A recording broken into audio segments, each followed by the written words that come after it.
John 8 verse 32. What if I told you that the God of the Old Testament, Yahweh, wasn't the good guy? What if I told you that the figure millions worship as the Almighty Creator was actually a malevolent entity, a tyrant posing as God, the devil in disguise? This isn't some edgy theory or clickbait nonsense. I'm talking about contradictions, shocking verses, and ancient texts buried, burned, or silenced for over 1,000 years. Texts that tell a story so dark, so unexpected, it might make you question everything you thought you knew. In the Old Testament, Yahweh, the so-called God of love, orders genocide, blood sacrifices, and destruction on a level we'd call evil if it came from anyone else. Take Exodus 32 verses 27 to 28, for instance. After the golden calf incident, Yahweh tells Moses, "Go back and slaughter your own people." Brothers, neighbors, friends, it doesn't matter. Kill them all. 3,000 people were butchered, not by outsiders, but by their own. Then there's Numbers 31:17-18. Yahweh commands the Israelites to destroy the Midianites, saying, "Kill every man, every woman, and every child, except for the virgins. Keep them for yourselves." Let that sink in. Yahweh not only orders genocide, he spares young girls for the soldiers to take. And don't forget 1 Samuel 15 verse 3, where Yahweh says, "Now go and strike Amalek. Kill men, women, children, babies, cattle, and sheep." Babies. Innocent lives wiped out by divine decree. Now stop and ask yourself, if Yahweh is truly the God of love, mercy, and justice, why does he act like a vengeful warlord? Why does he demand the blood of innocents? And most importantly, why does no one question this? It turns out, someone did. In the 2nd century AD, a group called the Gnostics, early followers of Jesus, began asking these same questions. And their answer was shocking. Yahweh is not the true God. Yahweh is the Demiurge. The Demiurge, according to the Gnostics, is a false god, a jealous and malevolent entity who created this broken, material world as a prison for our souls. The true God, they believed, is not Yahweh at all, but a being of pure light and love who exists beyond the physical universe. The Gnostic text, the Apocryphon of John, reveals Yahweh's true nature. It quotes him saying, "I am God, and there is no other." But the Gnostics saw this as a lie, an act of arrogance. Yahweh wasn't the ultimate being, he was a fraud, a jailer, a tyrant posing as God to enslave humanity. Now here's where it gets even more disturbing. Jesus himself hinted at this truth. In John 8 verse 44, Jesus tells the Pharisees, religious leaders who followed Yahweh's law, "You are of your father, the devil." Think about it. Jesus wasn't just insulting them. He was pointing at something far bigger. While Yahweh demanded blood, Jesus preached love and mercy. While Yahweh called for war, Jesus taught forgiveness. Their messages couldn't be more different. And early Christians noticed. They believed Yahweh was the deceiver, the ruler of this fallen world, the devil in disguise. The church calls these ideas heresy. They burned the Gnostic texts, wiped out their followers, and buried their truths. But we live in a different time now. These writings have resurfaced. The contradictions are clear. And the question they raise is impossible to ignore. If Yahweh's actions look like those of a tyrant, demanding blood, spreading fear, punishing disobedience, then is he truly God? Or is he something else entirely? Early Christians wrestled with this question, and their answers were so dangerous that they were silenced for centuries. But today, their voices are back. The texts are out there. The truth is waiting. There's a reason you've never heard this before. It's because they buried it. Literally. The Gnostics, the earliest Christians who dared to question Yahweh, had their teachings wiped from history, labeled as heresy, and burned to ash. But the truth? It didn't disappear. It just went underground. In the 2nd century, something massive happened in early Christianity. A split. On one side, you had the mainstream church, those who accepted Yahweh as the ultimate God and pushed his rules as the truth.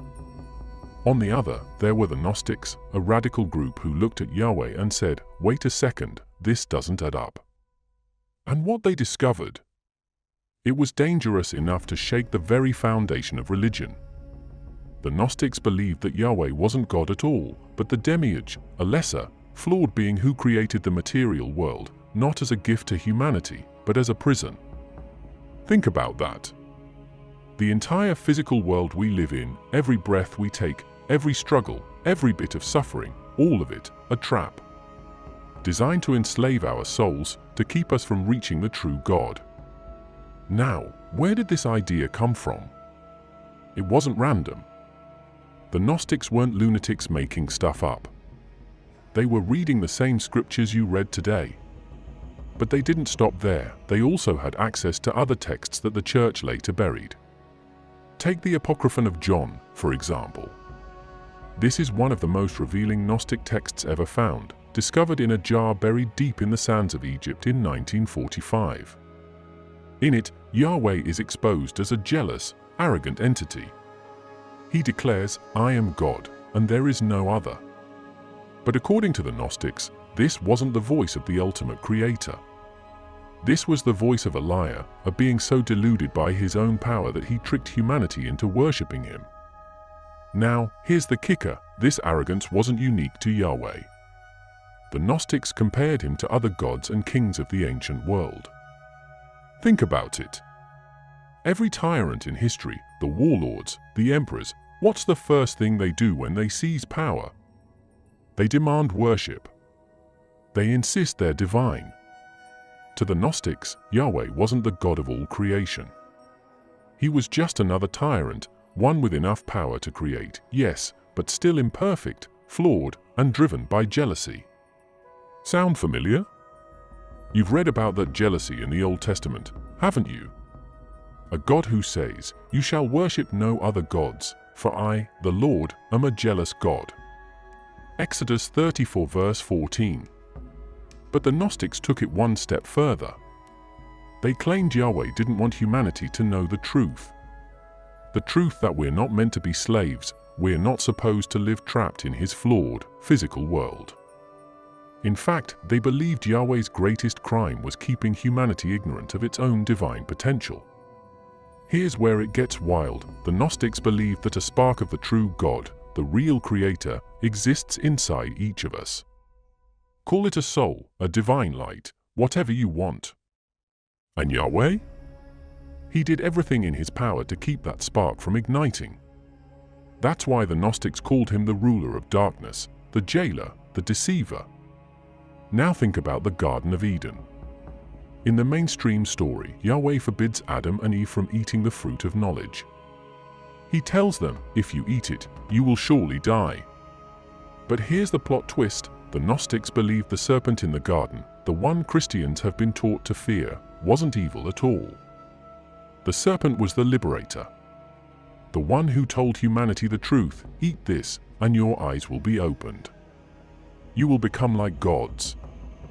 And what happened? Adam and Eve didn't die. They woke up. They saw the truth. And Yahweh? He punished them. For the Gnostics, this story wasn't about a sinful fall, it was about an escape attempt. Humanity's first glimpse of the prison they were trapped in. It's no wonder the church wanted this buried. If Yahweh wasn't the loving creator but a tyrant, then everything changes. Worship becomes submission. Faith becomes enslavement. And suddenly, the Gnostics' message that Yahweh is the deceiver and the real God is still out there becomes the most dangerous idea in history. The Gnostics didn't just believe this. They lived it. They rejected Yahweh's laws, his commandments, his world. And for that, they were hunted. Their writings destroyed. Their voices silenced. If you were introduced to Yahweh's actions in the Old Testament without context, without knowing he was supposed to be God, what would you think? Would you see a loving father, or would you see something darker? Let's stop sugarcoating this. The Yahweh of the Old Testament isn't a gentle shepherd watching over his flock. He's vengeful, violent, and obsessed with control, traits that would make any reasonable person question his intentions. But instead of asking, we've been conditioned to accept it as divine justice.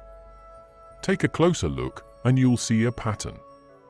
A pattern of a being who doesn't guide humanity with love, but rules with fear and blood. A being who demands obedience and punishes rebellion with unrelenting cruelty. Genesis 6, the flood. Humanity disappoints Yahweh. So what does he do?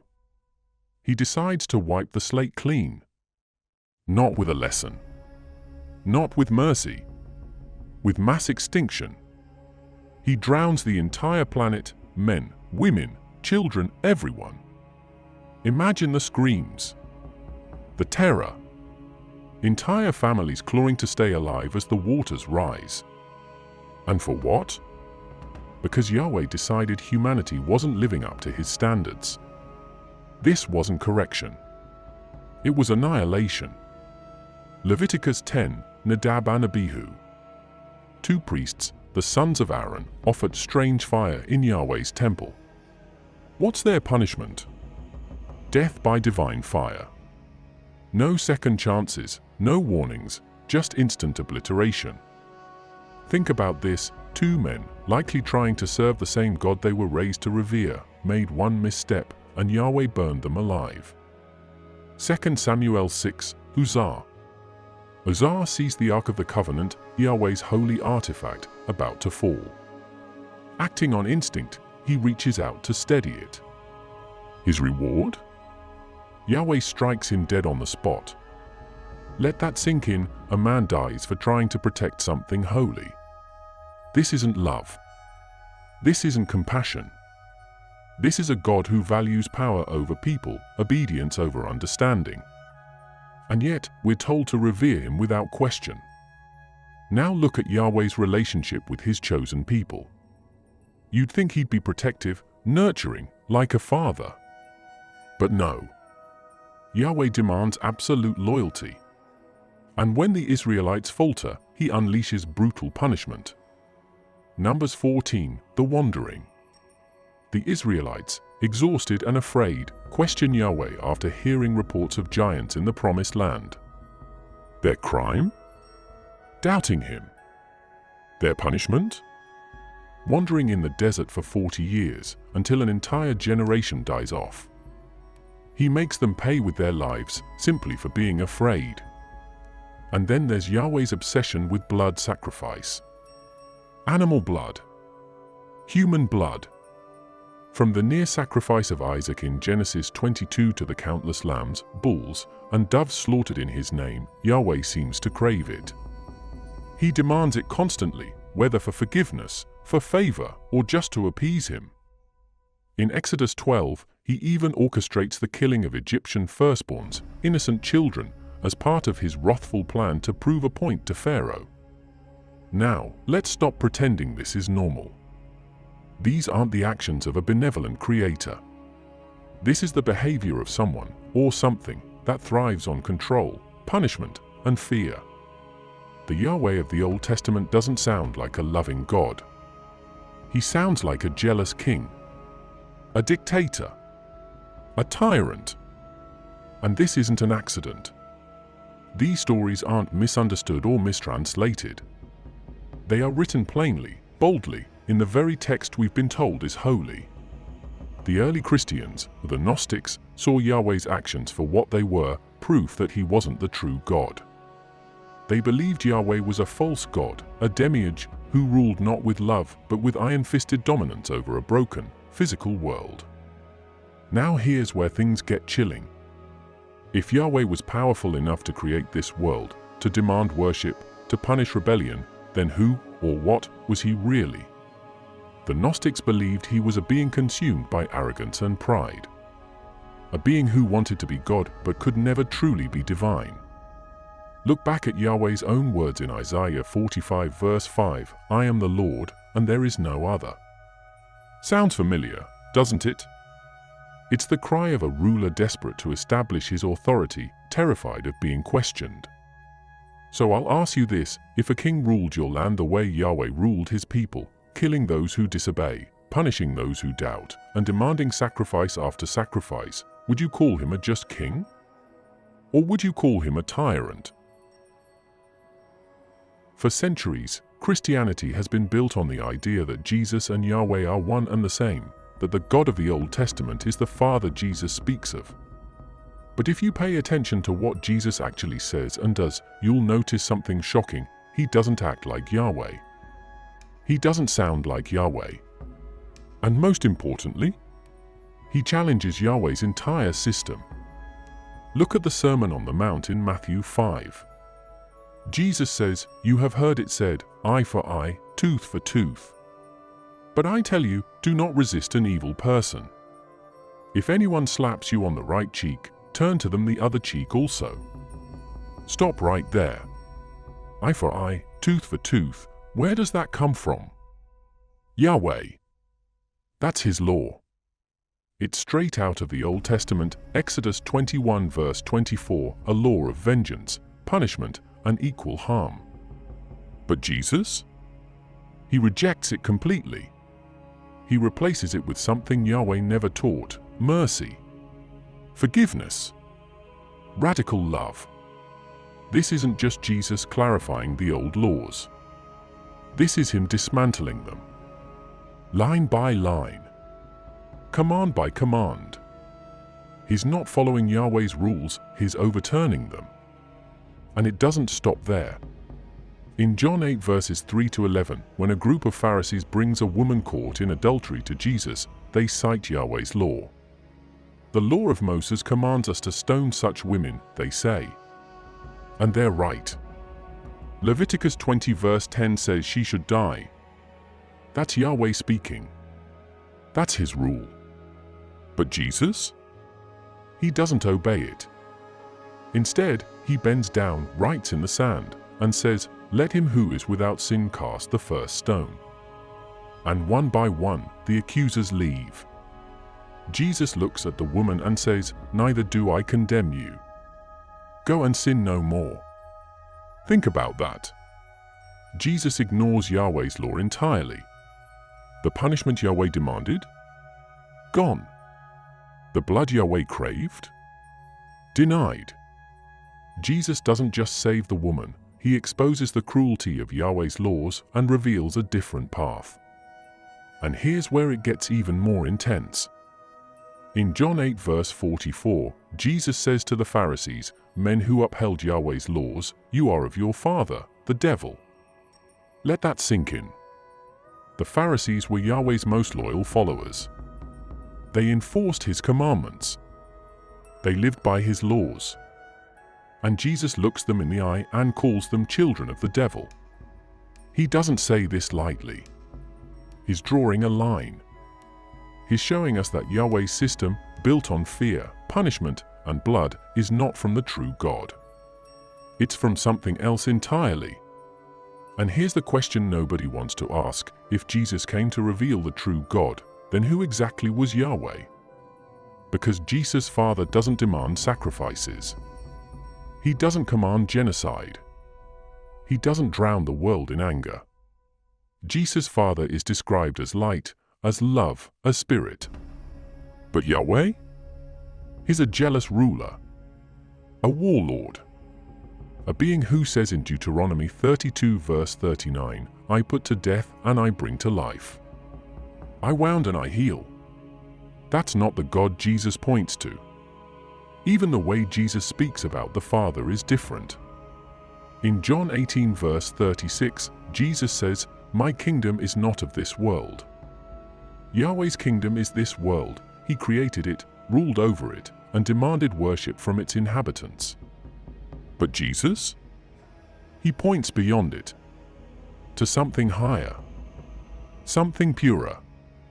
This tension between Jesus and Yahweh isn't a coincidence. The early Gnostic Christians saw it too. To them, Jesus wasn't sent by Yahweh, he was sent to rescue humanity from Yahweh. He was the liberator, sent to free us from the Demiurge's grip. And when you read the New Testament with that in mind, suddenly everything makes sense. Jesus' message isn't about obeying Yahweh's laws, it's about escaping them. It's about rejecting the world Yahweh created and reconnecting with the true God, the one beyond this broken reality. But here's the real question: if Jesus wasn't serving Yahweh, then why have we been told for centuries that he was? Why have these contradictions been brushed aside, hidden under layers of doctrine and tradition? The answer is simple. The truth is dangerous. The truth upends everything we've been taught about God, about faith, about this world. What if I told you Judas wasn't a traitor, but a chosen disciple on a secret mission? What if his so-called betrayal was the key to freeing Jesus and humanity from the grip of Yahweh? It's one of the most misunderstood stories in the entire Bible. Judas Iscariot, the man who betrayed Jesus for 30 pieces of silver, condemned for all eternity as the ultimate villain. But what if I told you the story of Judas isn't what you've been taught? What if Judas wasn't acting out of greed or malice, but following orders from Jesus himself? This isn't a wild conspiracy. It's written in an ancient text that the church buried for centuries, the Gospel of Judas. Discovered in the Egyptian desert in the 1970s and finally brought to light decades later, this gospel flips everything you think you know about Judas and about Jesus on its head. In it, Judas isn't the betrayer. He's the only disciple who truly understood Jesus' mission. While the others were blinded by their earthly perceptions, clinging to Yahweh's flawed creation, Judas saw through the illusion. Let me read you something chilling straight from the text. In the Gospel of Judas, Jesus tells Judas, "You will exceed all of them. For you will sacrifice the man that clothes me." What does that mean? It means Jesus chose Judas for a purpose. Judas wasn't turning against him, he was helping him. The man that clothes me refers to Jesus' physical body, his human form. To the Gnostics, the physical body was a prison, crafted by the Demiurge, Yahweh, to trap the divine spark within us. Jesus wasn't here to save the body. He was here to escape it, to shatter the chains of the material world and return to the true God. But to do that, he needed someone to hand him over to death. Someone who understood that his crucifixion wasn't a failure, it was the ultimate liberation. And Judas? He was the only one Jesus could trust with that truth. Let that sink in. The man we've been taught to hate for 2,000 years, the man who betrayed Jesus, was actually following orders. He wasn't a villain. He was the hero of the story. Think about it, in the traditional version of events, Judas' action set the crucifixion in motion. But without the crucifixion, there's no resurrection. Without the resurrection, there's no salvation. Judas didn't doom Jesus, he fulfilled his mission. So why does the church vilify Judas? Why erase the gospel that tells this story? Because it exposes the cracks in their narrative. If Judas was chosen, if the crucifixion was part of a greater plan to escape Yahweh's control, then it destroys the idea that Yahweh's world is holy. It challenges the foundation of a faith built on Yahweh's authority. Here's where it gets even darker. The Gospel of Judas reveals that Jesus knew the disciples were worshipping the wrong God. In one of the most damning moments, Jesus laughs at the disciples when he catches them praying to Yahweh. He tells them, "You are praying to your God. You do not know who you are." To Jesus, the disciples were still lost. They couldn't see beyond Yahweh's illusion. They were worshipping the creator of the physical world, not the true God of light and spirit. Only Judas, the outcast, the traitor, was able to see through the lie. And that makes you wonder, who's really been betrayed here? Jesus? Or us? For centuries, the church has clung to a version of the story that makes Judas the villain and Yahweh the hero. But the Gospel of Judas forces us to ask questions they don't want us to ask. Was the crucifixion a tragedy or a victory? Did Jesus come to save the world or to free us from it? And if Judas was his most trusted disciple, What does that say about everything we've been taught? The truth is, the Gospel of Judas wasn't destroyed because it was false. It was buried because it was dangerous. It told a story where Yahweh's grip on humanity was broken, where the chains of the physical world were shattered, and where the ultimate act of betrayal was actually an act of love. History is written by the victors. And when it comes to religion, the victors were ruthless. They chose what you see, what you read, and what you believe. But they couldn't erase everything.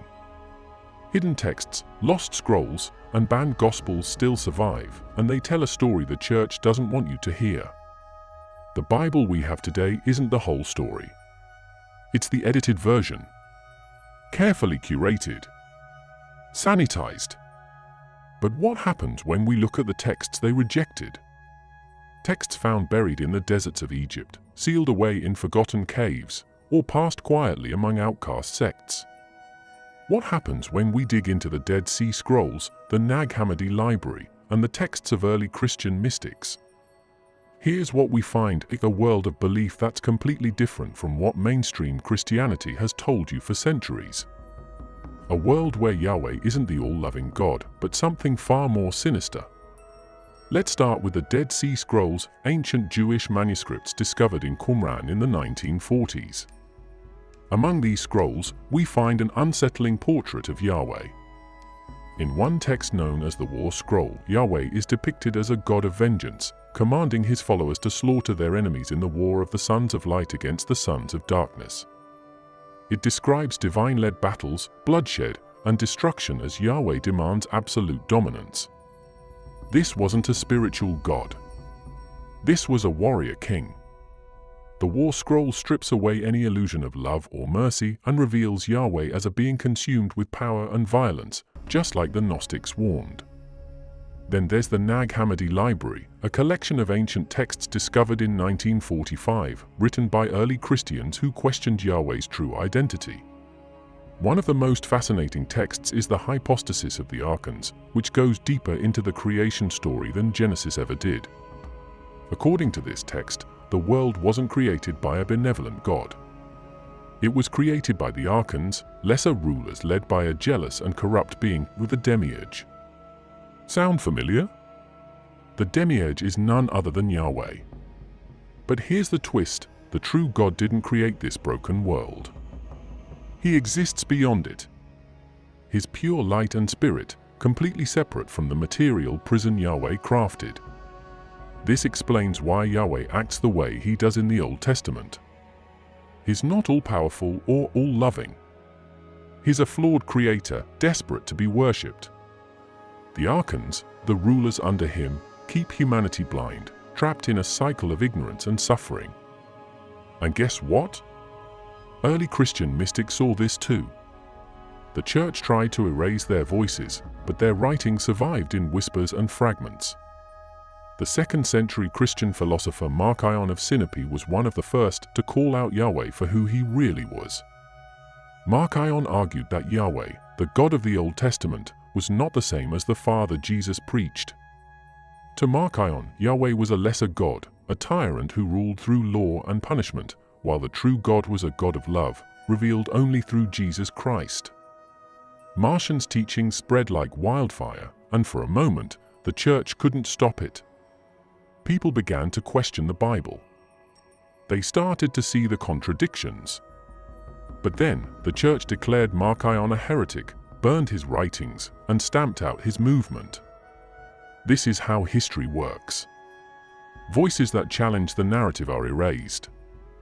Manuscripts that tell the truth are buried. But sometimes, they survive.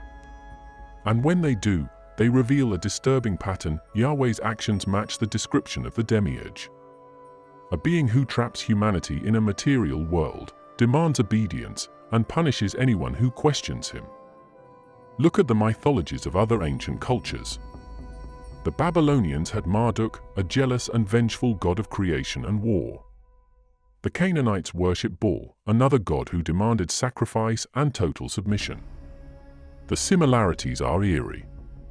It's as if Yahweh isn't unique at all, but just another version of the same old tyrannical gods worshipped across the ancient Near East. And yet, we've been told for centuries that Yahweh is the one true God. Why? Because those in power decided it was so. They buried the texts that questioned him. They erased the voices that told a different story. But the evidence is still there if you're willing to look. By now, the pieces are starting to fall into place. Yahweh's actions, his violence, jealousy, and obsession with control don't line up with the nature of a loving, all-powerful creator. Early Christians saw through it. The Gnostics exposed it. The lost texts confirmed it.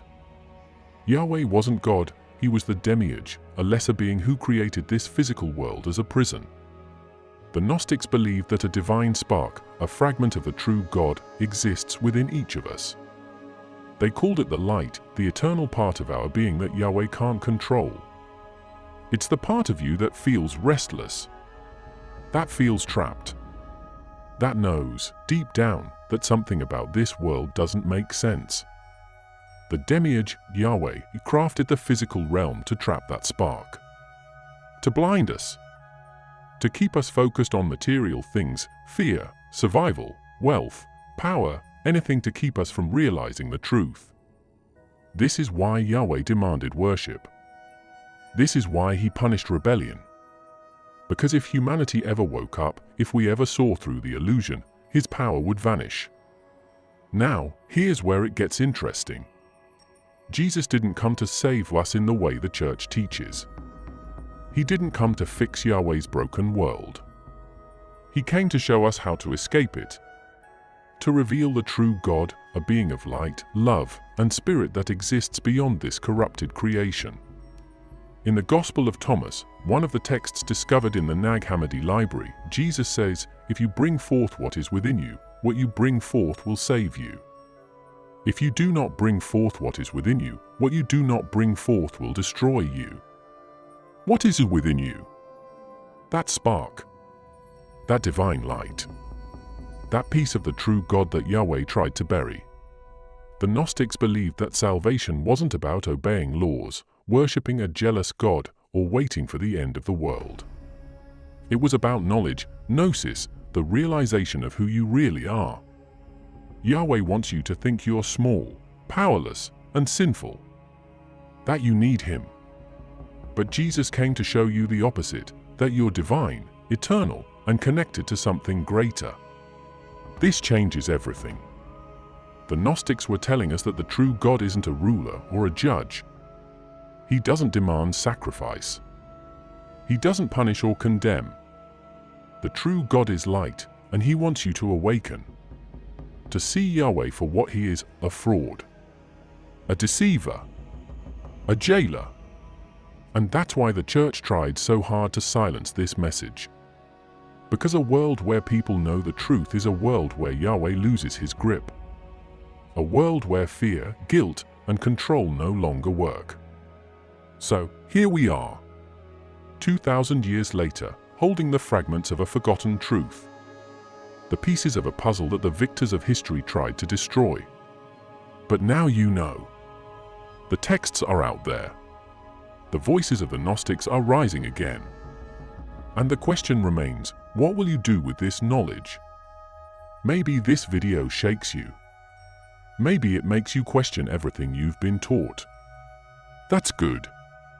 Questions are how we break free. Questions are how we wake up. Because here's the truth, the light is within you. It always has been. And the first step toward freedom is seeing the prison for what it really is. Thank you for watching. If you made it this far, I want to say I appreciate you for keeping an open mind and being part of this conversation. Let me know your thoughts in the comments. If this video challenged you, share it. If it opened your eyes, spread it. And if you're hungry for more, don't forget to subscribe. I'll see you in the next one.